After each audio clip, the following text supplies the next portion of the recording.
Hey guys, welcome back to my channel. If you're new here, my name is Reagan and this is my newly branded channel, Reagan Reads. Yeah.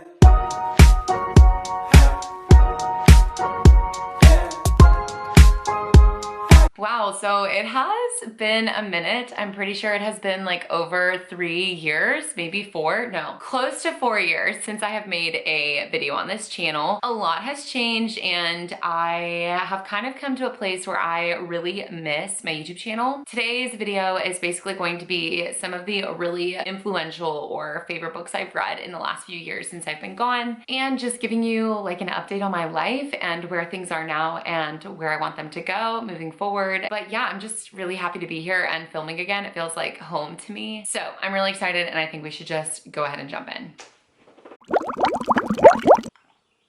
Since I've been gone, a lot has changed. For starters, I am divorced, so I now live with 2 of my best friends and we are having so much fun. I am still teaching. Things are good on that front. I don't know how many more years I have left in me in teaching, but right now it suits me fine. And yeah, I am still a reader, still reading books, not as much heavy romance as I was before. I think in some aspects, the divorce kind of made me feel a little jaded towards romance books. I have a little bit more trouble nowadays consuming romance books, but I do still love them and I am trying to get back to the reader that I once was and enjoy the kinds of books I used to enjoy. However, in its place, I have kind of substituted it with romantasy because it still has romance elements, but it is a little more fast-paced than a regular romance book. I am so excited to talk a little bit about the books that I've been reading in the last couple years, so I say we jump in. Okay, some of these books I read years ago, like as in 3 years ago, so the details are a little fuzzy for me, but I'm gonna do my best to remember what they're about and the details in the story. Starting off strong with The Summer We Fell by Elizabeth O'Rourke. I read this book a few years ago and it was kind of before I was getting sick of the romance, but this is such a good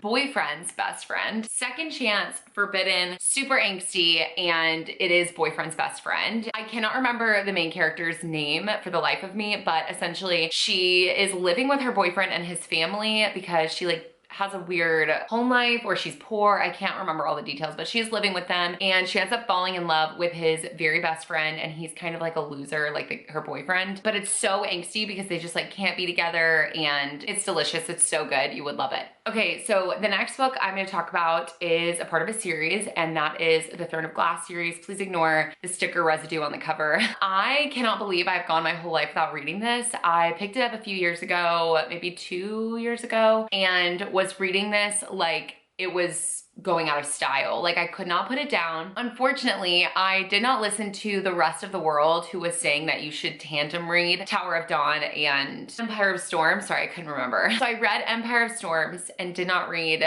Tower of Dawn at the same time. So when I finished Empire of Storms, you have to basically go back in time to the very beginning of the Empire of Storms book and you're now reading somebody else's point of view in like a different place. And I was so upset because like the end of Empire of Storms just leaves you on such a cliffhanger and I was like, I can't do this. I tried so hard and never actually could make it through Tower of Dawn. I was also like going through a separation at that time, so it was just like a lot emotionally. Like I didn't want to have to fight with the book to want to enjoy it. So I kind of just gave it up and was like, oh well, like eventually I'll pick it up whenever I'm ready. However, it had been a couple years and I still hadn't picked it up, but I really wanted to finish the series. So actually in the last couple months, I have re-picked up this series. I restarted the whole thing over, which is such a commitment because I was basically at the very end. I essentially had 2 books left out of an 8-book series and I started completely over. So I just restarted the series and I am currently on Heir of Fire, I think. Yes, I am planning on tandem reading Empire of Storms with Tower of Dawn, but I don't really feel like I need to explain much about this book series because everyone and their mom has read it. But essentially it is about a girl who grows up as an assassin and she actually has a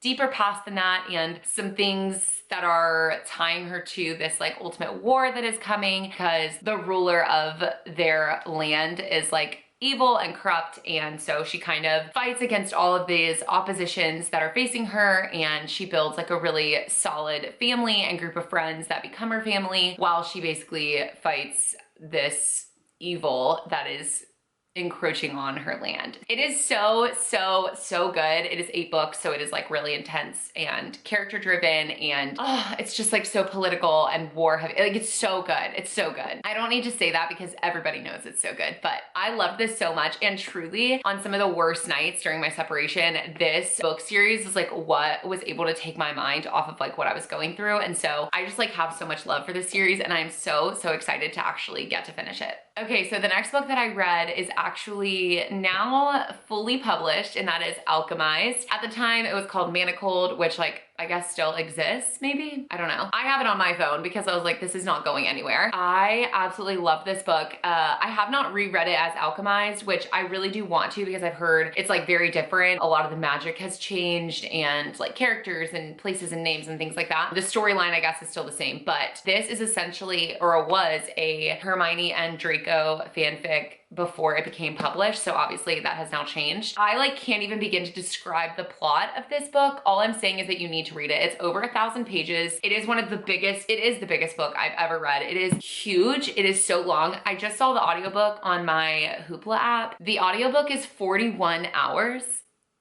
What? It is so, so long, and it is so, so worth it. Because it is so long, you basically get to know the characters so deeply, and you become so attached to like the world and the world building and the characters. Oh my God, it's so good. But essentially, I can't really talk about the new characters' names, so I'm just gonna talk about it as if it's Draco and Hermione because that's how I read it. In this story, it is like shortly after the events that happened in the original Harry Potter series at like the big war, and essentially the evil side wins. They capture a bunch of the, I can't remember all the terms anymore, but like the good people. So at the beginning of this book, Hermione has been like captured, and she's like in this cell. She's had like some really traumatic things happen to her, and so she's like kind of forgetting her memory and blah, blah, blah. The Death Eaters at this time are trying to continue to populate their world. I'm gonna put this down because it's so heavy. They are trying to populate their world. They are unfortunately not able to reproduce with their current spouses or wives or women or whatever. So I don't remember whose idea, but like probably Voldemort's lovely idea is that they should use all of their captured people, or their women that have been captured from this big war, and they should use them almost like in The Handmaid's Tale, to use them as like reproducing people to help reproduce. I'm not making any sense. So these women basically are like sent off to these different Death Eaters' homes as like their almost like carrier to have children so that they can like continue the line for their family. And Hermione is sent to Draco's home. It is like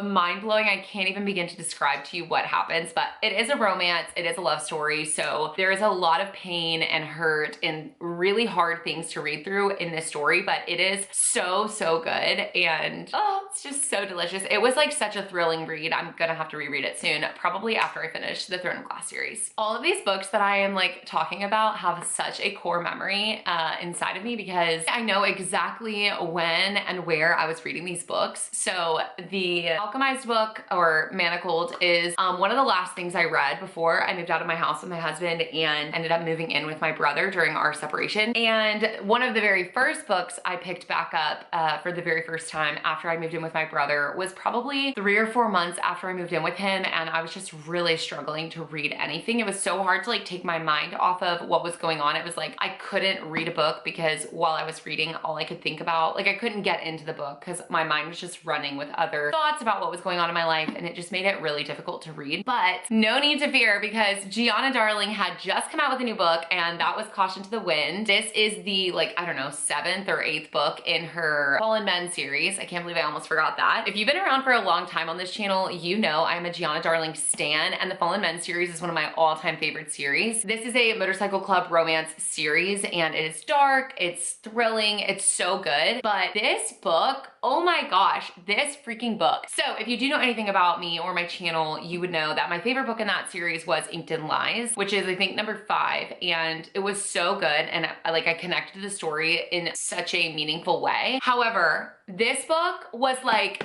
so good, and like I connected to it in a different way. I believe this character is about May and Axeman, and May is, she's like so kick-ass. Like I don't even have any other thing to say other than like she is just such a boss. She's just like insane, and I love her. But she is one of the first characters that Gianna Darling has written that I felt like so connected to. I loved Lila in LinkedIn Lives for everything I want to be, but May is like everything I actually am. And so that was such a stunning way for me to like connect with the character. She's very tough and has a very rough exterior, but inside she's like very sentimental and sweet. And I don't know, it was just such a good read for me. I don't remember any other details about this book other than I just absolutely loved it. I don't recommend reading it without reading like the rest of the series, but they are technically, I think, standalones, but there's like kind of a lot of things that are going on interconnected through the books. So I do recommend reading the whole series if you are interested, but it is such a good book. The romance was like so good and I just ate it up. It was exactly what I needed when I was going through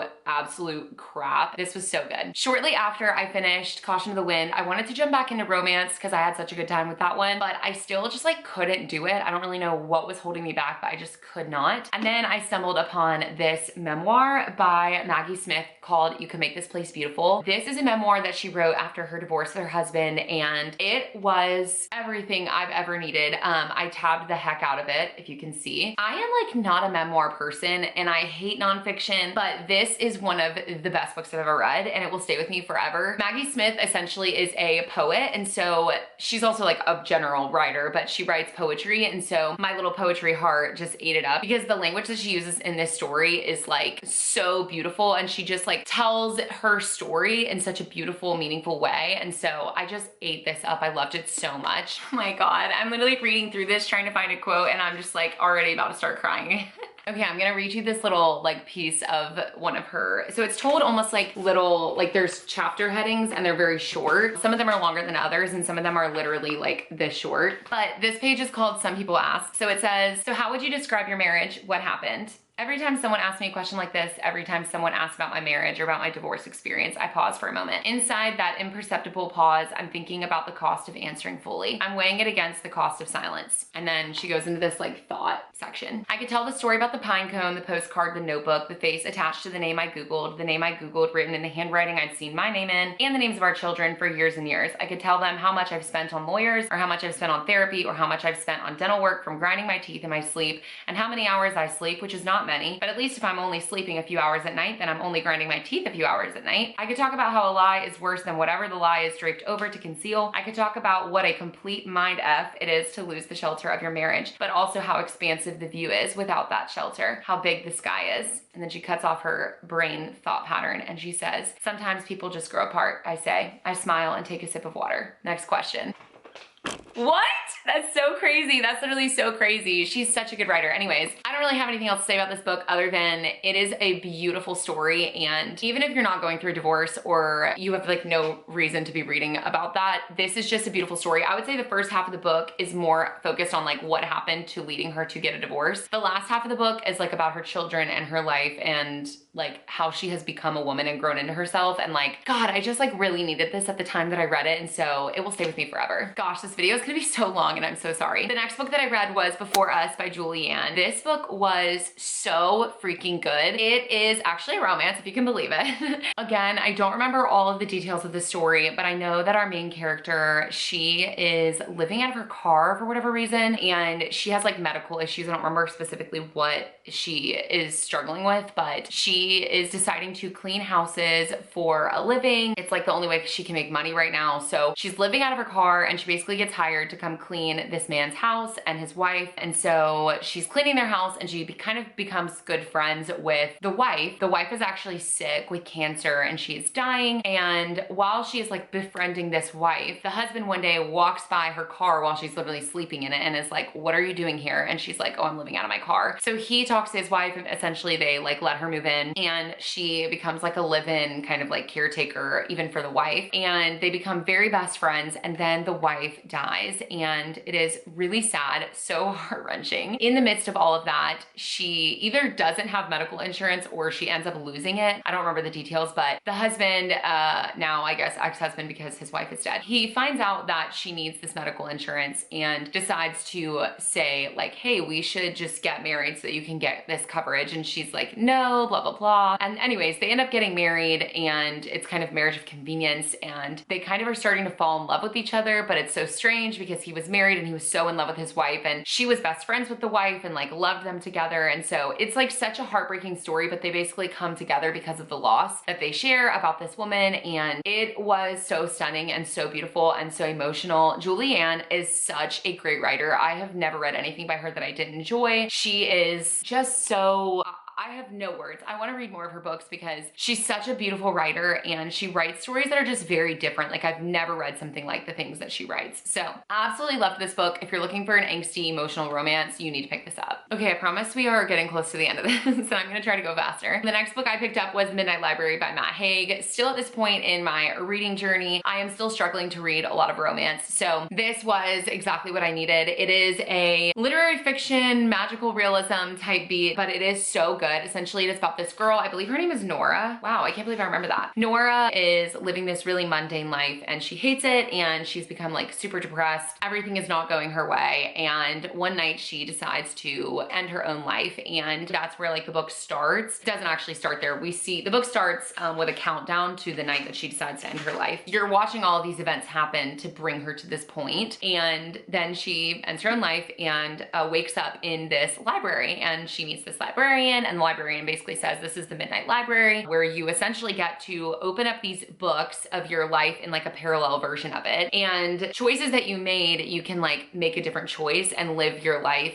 almost like experience your life if you had made a different choice in that moment. She ultimately comes to realize that there is like pain and misery in every single life, and it's about like finding start crying. It's about finding like the beauty in all of the small moments in your life that like give you love, and like, I don't know, it was so good. It's just like such a beautiful book that like feels very human and explains like the grief and joy and how they go hand in hand, and it was so stunning. Next up, I was still kind of in my literary fiction era and still couldn't dive back into romance yet, so I picked up Malibu Rising by Taylor Jenkins Reid. This book was so good. Also very thought-provoking and just a beautiful story about these siblings who essentially host this big, humongous party. They're like socialites, like they're big people in like pop culture, I guess. They host this party on the beach every single year. If you get the invite once, you get it every single year after. And they host it on the same day or same weekend every year. It's navigating like the experiences between the siblings and how their relationships are ebbing and flowing, and just like the details of their relationship. And while we are learning about the siblings' relationship, it is also flicking back to the past, and we are watching their parents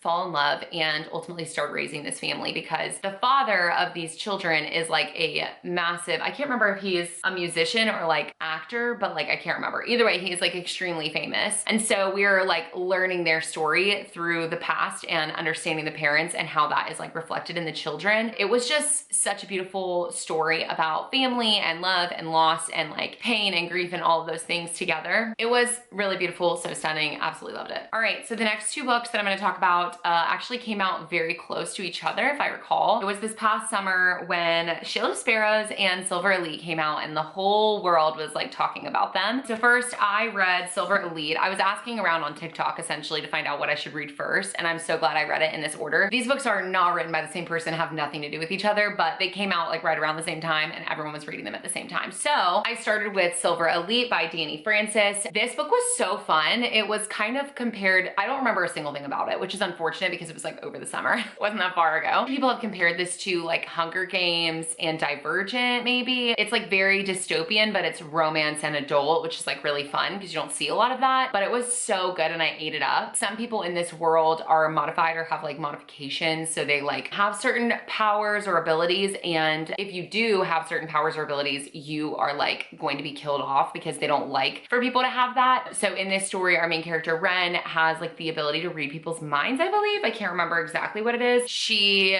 essentially is going to die if somebody finds out about it, and she is like avoiding the government, but she accidentally ends up like literally in the training program that trains up military to find and kill the people with modifications. She ends up falling in love with the like program director. Like I don't actually remember his title, but he's like high up in the ranks, and he's also the son of like the leader of their earth, or like their world, I don't know. Anyways, it's giving like classic dystopian trope of like, I can't be with you because you are like related to the man who I hate. Also, I'm falling in love with you, and also this is dangerous and I can't tell you my secret, and blah blah blah. It was super good. It left on a cliffhanger. I don't really remember like if there's supposed to be another book after, like I don't even know who Danny Francis is, never heard of her. Yeah, I'm kind of intrigued and interested to know what happens in the next book, if one is coming. Shortly after that, I read Shield of Sparrows by Daphne Perry, and oh my goodness, this was so good. I believe this is like one of Daphne's first like fantasy books, and she did such an amazing job with it. I was really thoroughly impressed. Again, don't remember any of the details. Okay, I'm remembering now. In this world, there is like monsters that live there. There is like this big event that happens every few years where these certain monsters from like the gods come down and basically kill and eat everything. So they all have to like hunker down, and it's like a big deal. And she is a princess of one of like the kingdoms or one of the places in this story, and a prince from another place in this world comes to basically get married to her sister. The main girl's father has like basically connected this prince and his daughter together as like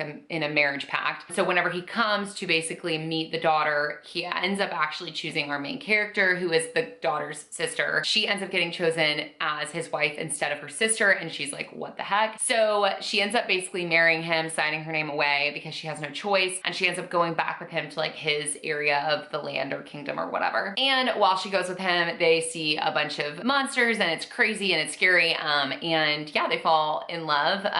I guess. There is just like so much to this story. It was so good. It was like, I just devoured it. I ate it up. I was in such a slump when I finished. It was so good, and I cannot wait for the next one. Those are pretty much all the books I wanted to talk to you guys about that I read in the last few years. There have been other books sprinkled in there, some romances. I've been listening to some romance books on audio. I'm really enjoying those. I also have been reading, obviously, the Throne of Glass series right now, and in my time away, I also read like Fourth Wing and like some other big popular books, but just didn't really feel the need to like talk about those on camera today. But I just wanted to give like a small taste of kind of what I've been reading in my absence from YouTube. And yeah, I think ultimately my goal is to get back to some of the things that I used to really love. Teaching is like a very hard career to have anything outside of your professional life, because it is just so exhausting and dragging, and you come home and feel like you need to veg out on the couch and you don't really have anything left in you to give. But I think in my professional life, I've come to the point to realize that like I have to get my creative energy out when I'm not at school in order to feel fulfilled and to feel like I have a purpose. And this is something that I used to love doing, and I really want to get back to it. So